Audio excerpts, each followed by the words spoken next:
Oh, no way, bro. Seriously. Freaking hail. Ouch. Here we go, guys. Let's go.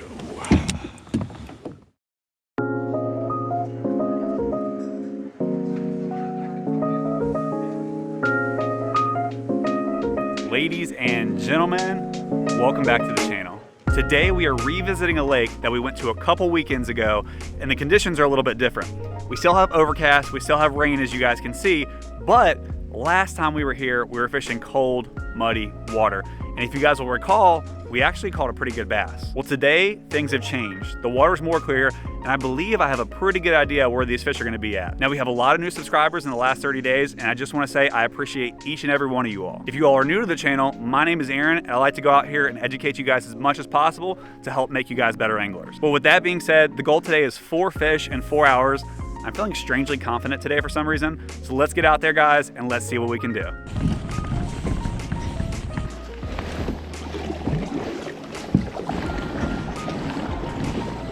All right, we have arrived at our first spot. And today I'm gonna start off with this flat-sided crankbait. If you guys watched the last video here at this location, you guys will know that this is the bait that I had success with. A flat-sided crankbait is excellent this time of year. Before I had a black and chartreuse, and I might end up switching down to that. This one's more of a natural color. You can see through it a little bit better. We have about 3 feet of water visibility versus the 6 inches we had last time.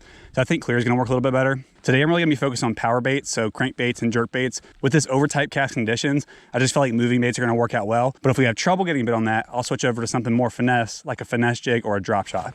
Always check that drag. The bird almost got my lure there. Already seeing fish on the graph here, guys. Had a nice little school of crappie off that dock. So I'm gonna cast it on this beautiful riprap point here. 6:2-to-1 gear ratio reel, reeling it just fast enough to feel that wiggle. Remember, with your crankbaits, you always wanna feel that bottom. I always wanna be making contact. And I'm not gonna spend a ton of time fishing out here in this point. Last time when I went about halfway through the creek is when I caught that fish. And I also saw a lot of bait on the graph back there. So we're gonna hit a couple high percentage areas on the way back, but my goal is to explore the back of the creek a little bit more today.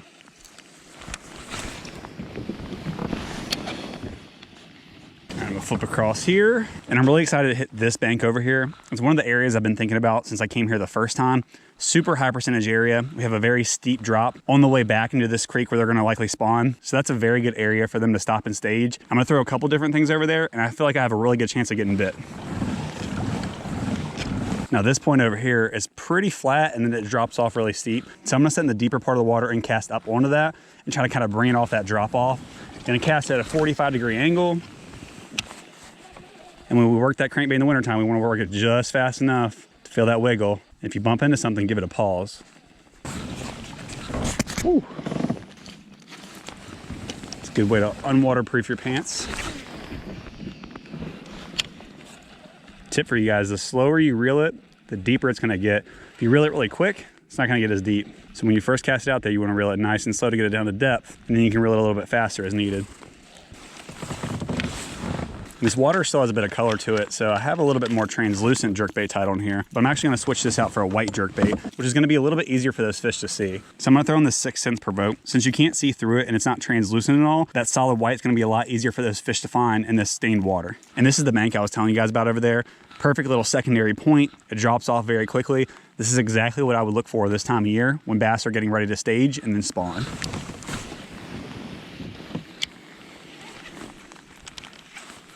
Done a couple videos on how to fish the jerk bait, but essentially you want to reel it down there, jerk, jerk, jerk. Always sitting on a slack line, jerk, jerk, jerk. Let it sit for about 5 to 10 seconds. Jerk bait, finesse jig, and a deeper crankbait. That's what I'm gonna try on these more steeper areas. Like those have a pretty good chance of getting bit.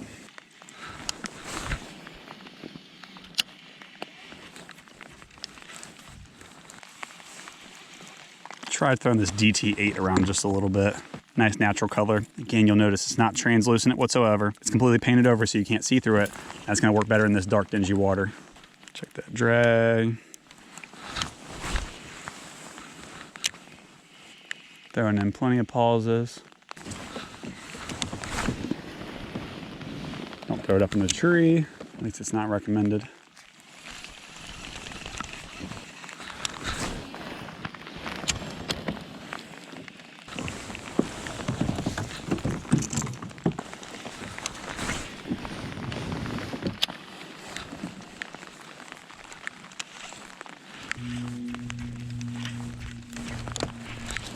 Got one, guys.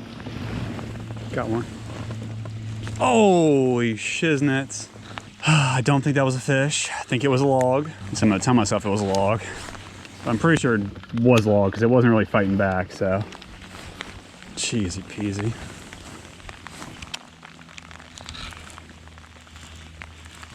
Yep, stick. Assuming it was the same thing. Gosh, that got me so bad. Rain's tapering down a little bit. Sunshine's peeking through. So that this might last for a little while. Changing conditions here. Just been rotating between these power fishing baits. Here in a few, I'm gonna try that finesse jig, and I might even throw the mag draft around a little bit. Toss that around on some secondary points back here.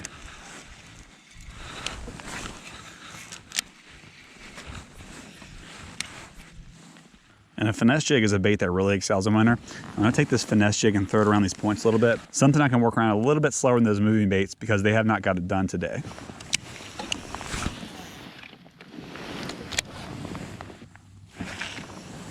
And that weather just completely changed. Now it's sunny, it's beautiful. Flipped very quickly. I thought I was gonna freeze my hands off for a minute, so I'll definitely take it. Coming up on that little creek slash pocket where I caught that fish last time. So I'm gonna take my time here because I already know there was one fish back here. There's probably more fish back here as well.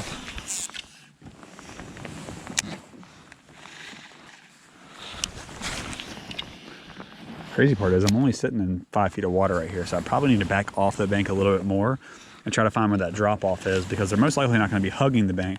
They're most likely gonna be on that drop off. So let me swing out here a little bit. I'll show you what I'm talking about. So right now I'm in 6 feet. As we go out here, I'm just gonna be looking for where that significant drop off is on this ledge here. And then what I'll do is I'll sit a little bit deeper and try to work it off this drop off here. And then what I'm gonna do is cast it all the way up to the bank. Just work it slowly off that flat and off that drop off. At least let it set for 5 seconds. Try to let it set for 10 if you can. Drag it a few feet towards you.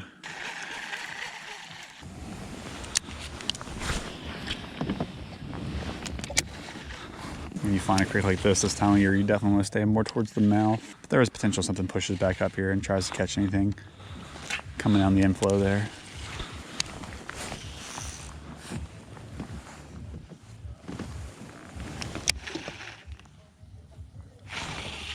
Here we go, guys. Go. Crazy, but let's go. Let's go, baby. Let's go, number one on the board. Probably a fat male hanging out by the creek. So he's probably 1 3/4, 48 degrees back here, but he's probably just sitting back here catching anything that comes in the inflow like I was just saying. Say 1.5. 155. Little winter buck male. See you, buddy. Guys, about an hour in and we got our first fish. 3 more to go to complete this challenge. And what I was doing was just working my way back this creek really slow. This was the same creek where I caught that 2.5 pounder last time I was here. So I figured there would be more in this area. As soon as I threw it back there on that log, he took it.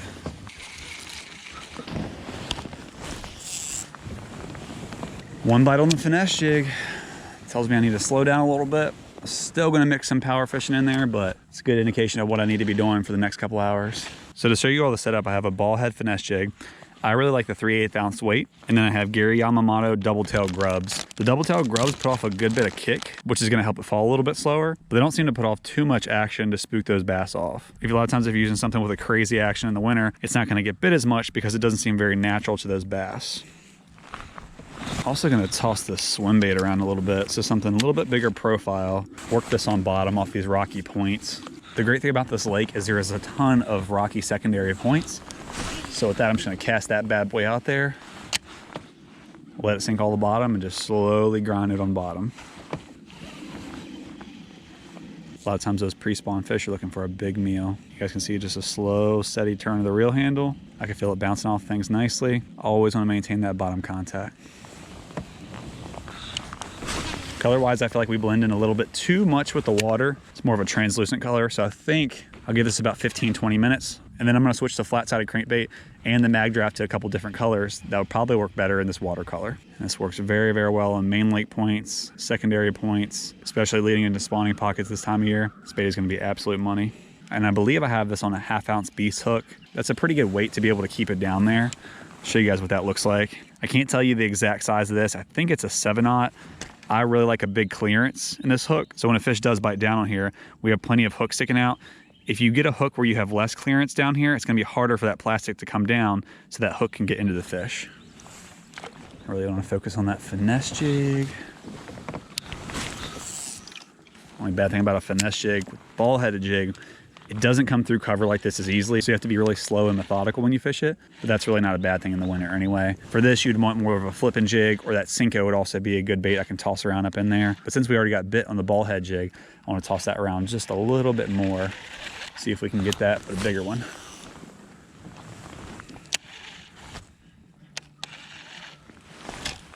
Like I mentioned, only bad thing about that ball-headed jig is it's not very weedless. For this area, spinnerbait might work a little bit better.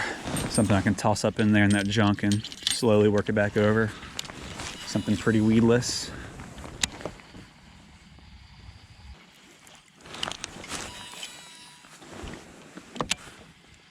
I like how that feels a lot better. That finesse jig's gonna excel when there's not quite as much cover. Maybe a single log in the water, single piece of wood. But when you get more dense areas, you want to use stuff that's more weedless, like a Texas rig Senko, flipping jig. Spinnerbait's a good example of a moving bait that's extremely weedless.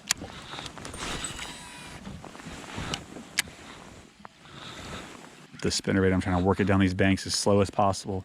I want that thing basically following that bank down in the water. So when I come up to an area like this, where there's not as much trees, not as much cover, that's really when I want to toss that ball head jig around up in there. About 2 hours in so far, and we have one fish. So we're gonna move very slow back through here. I'm gonna tie on a couple different colors of baits here in a second, and we'll continue to work down through this bank because I am seeing a lot of stuff on the graph. Comes that rain again. I was hoping it would stay away, but looks like it's coming back for round 5. All right, one more cast. We're gonna change out some lures here.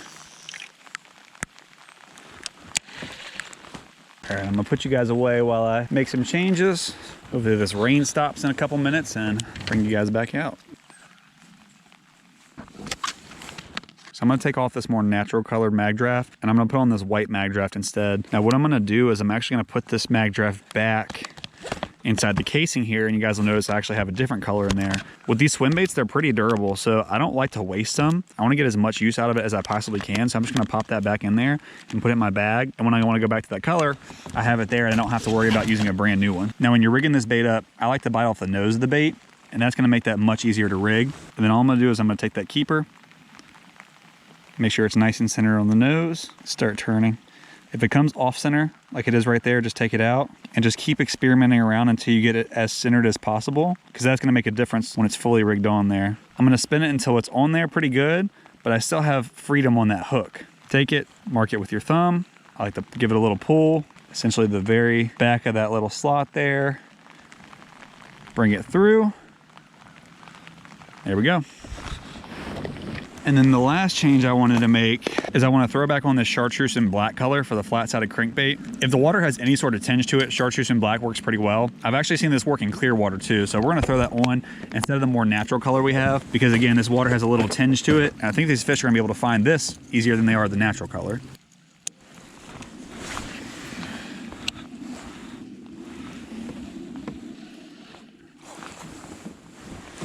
I'm gonna have a little bit more bare banks is when I want to work back in that finesse jig. So we're mixing in the moving baits and the dragging baits as well. And there's two different schools of thought you can use with that. The first school of thought is gonna be to come through an area with a power fishing bait and then switch back over to a more finesse or a dragging bait. That's a really good option if you have a boat. You can jump on the trolling motor and move pretty quickly. As a kayak fisherman, a lot of times you don't have that luxury. So what I like to do is I'll mix in power fishing and I'll mix in dragging, and I'll see which one's getting bit, and then I tend to stick with that. Sitting in 12 feet here, we're only probably 20, 25 feet off the bank. Nice drop off there. It's exactly what I'm looking for. This bank is pretty steep. And on these long stretches of bare bank, that's where I'm gonna pick up that mag draft, slowly drag it towards me. I'm trying to stay off the drop off in the channel, just so I can look a little bit deeper on my fish finder. Casting at a 45-degree angle right now and bringing it back. I'm trying to figure out which exact depth they're at.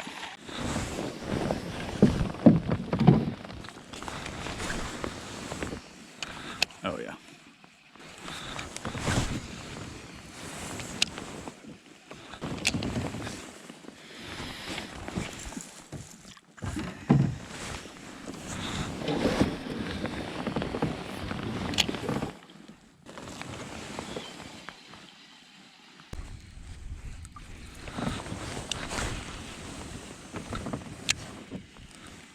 All right, that's gonna wrap it up.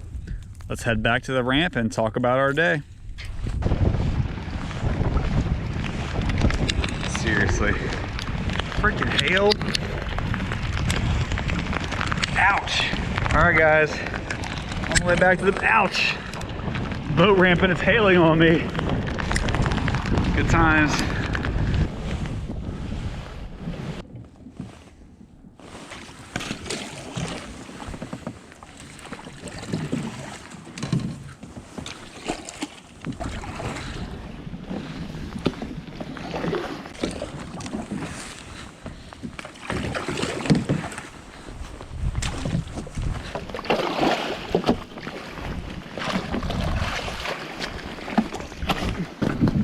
Oh, no way, bro.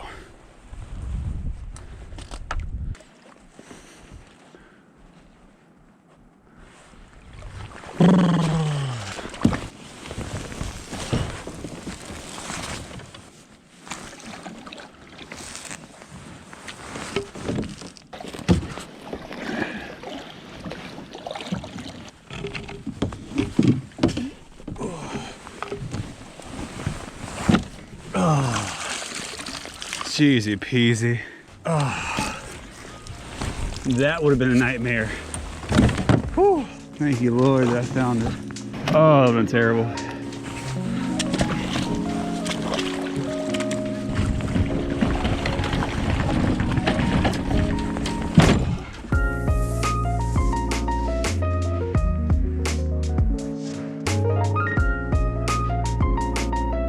All right, guys, that is gonna wrap it up. Super sketchy situation there at the end. I dropped my wheel in, and as you guys can see, there's a ton of dead wood and debris that's been blown up against this boat ramp, and I thought I lost it.